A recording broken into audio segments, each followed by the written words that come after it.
Senhor presidente, nobres pares, bem, usar a tribuna hoje. Eu já ia usar quinta-feira, mas o Rodrigo estava bastante pressa, né? E em respeito a ele, eu não usei, eu ia usar hoje, então, né? Porque a gente tem que ainda incentivar, se tem umas pessoas que ainda queiram curtir o tradicionalismo, né? E a pessoa tem que gostar de fazer isso, como o Rodrigo gosta.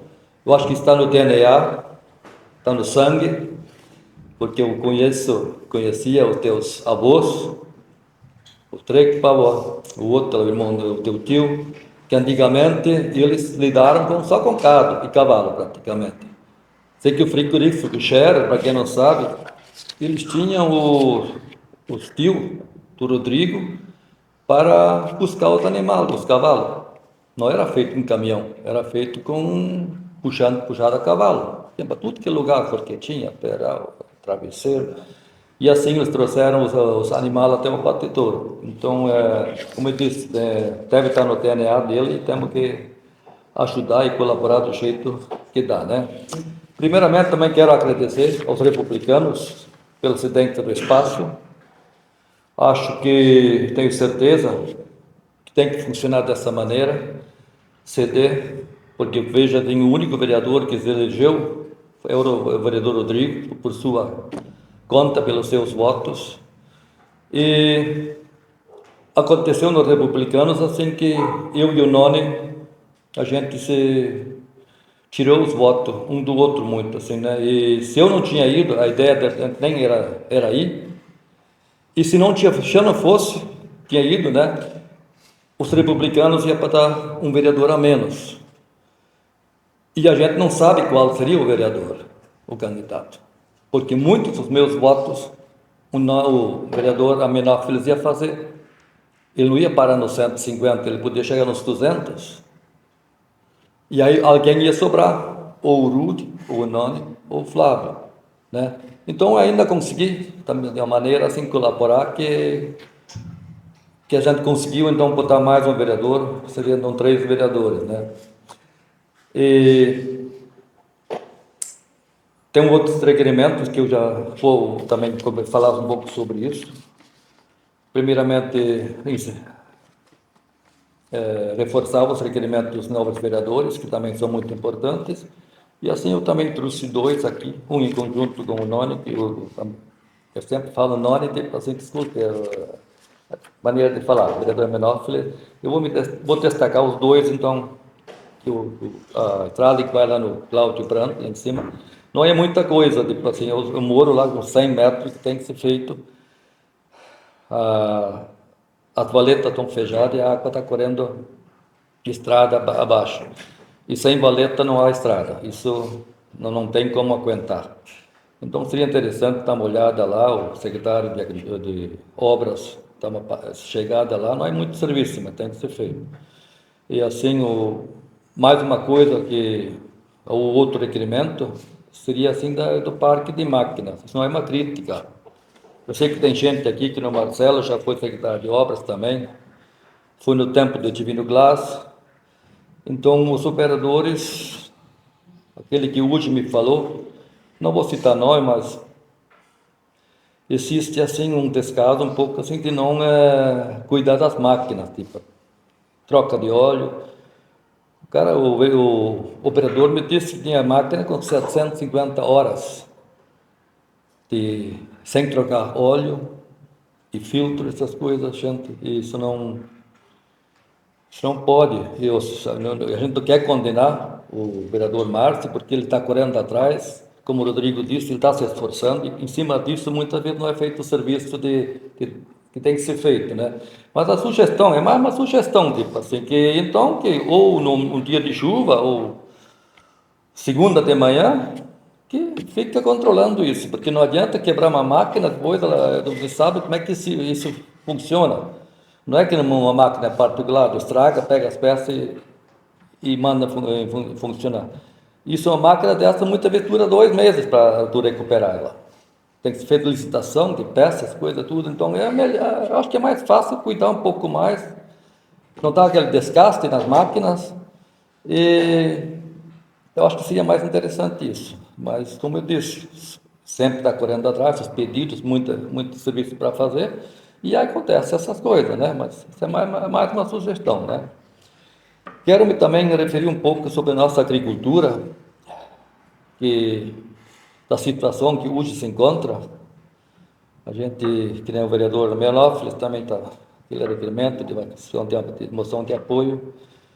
Isso são tipo pedidos, gritos de socorro que a agricultura está dando.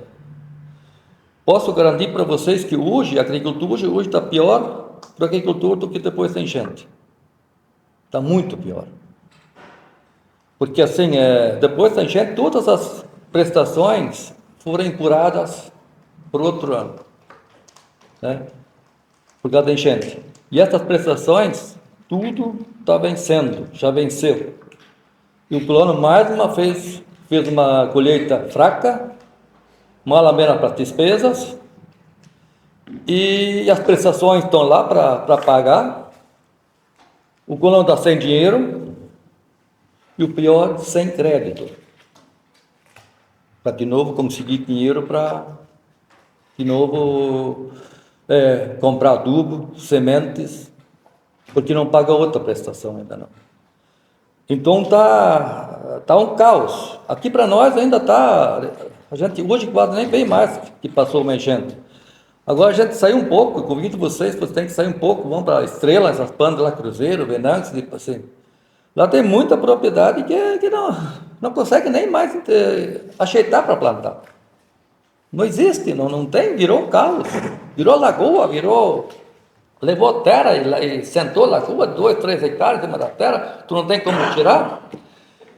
E o agricultor, aquele que quer pagar, praticamente 99% quer pagar as prestações e não tá conseguindo fazer isso. Ainda nesta semana, vi uma nota do Banco do Brasil que 70% dos agricultores estão em dívida, prestações vencidas. E o Banco do Brasil está indo atrás para buscar, para cobrar. Isso nunca foi feito assim, dessa maneira.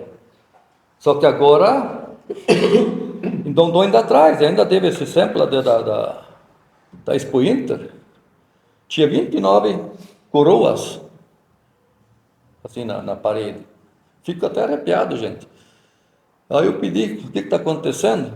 Isso são 29 agricultores que já se buscaram a vida, que já se enforcaram.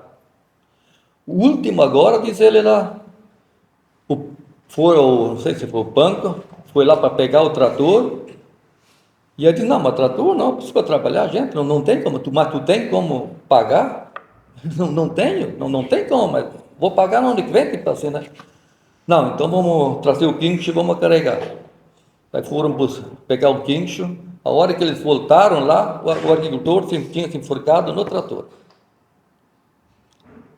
Gente, é lamentável, porque assim, aquele cara que não quer pagar, tudo bem, não muda nada. Mas gente que quer pagar, eles levantam de manhã e não vê mais saída, não vê mais como pagar as prestações, não vê mais como trabalhar. E aí, isso apenas é o começo, pelo que eu entendo. Eu ainda acredito que vai ter muito mais gente tirando a vida. Eles vão entrar em depressão, essas coisas tudo, e não vê mais saída, né?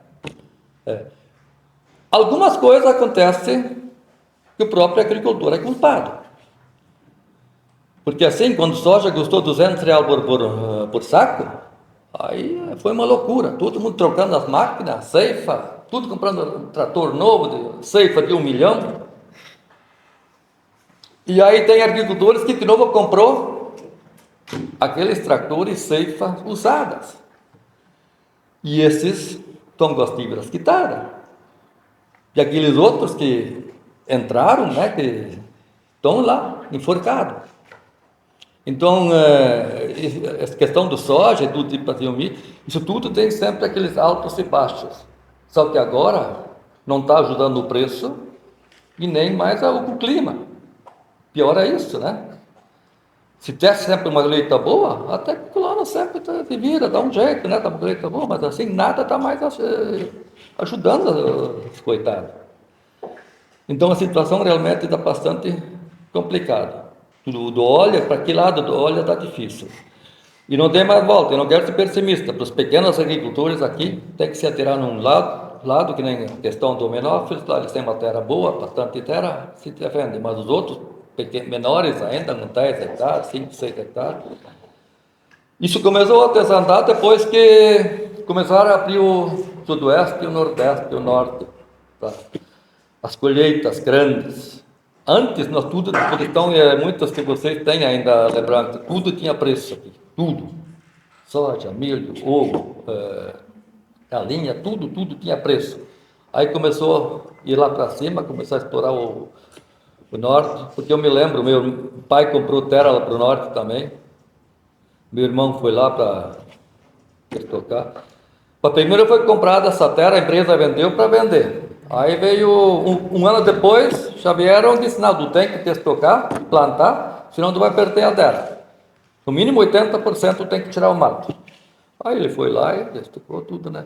Hoje é justamente o contrário, tu só pode mais tirar 20%, deixar 80%, né? Então são coisas assim que passam, e por isso eu digo aqui para nós, os pequenininhos, assim, está muito difícil. Isso não dá mais números. Apesar que muitas vezes os grandes dão mais enrolados do que os pequenos, né? Porque tem mais dívidas, né? Então é bastante complicada a situação.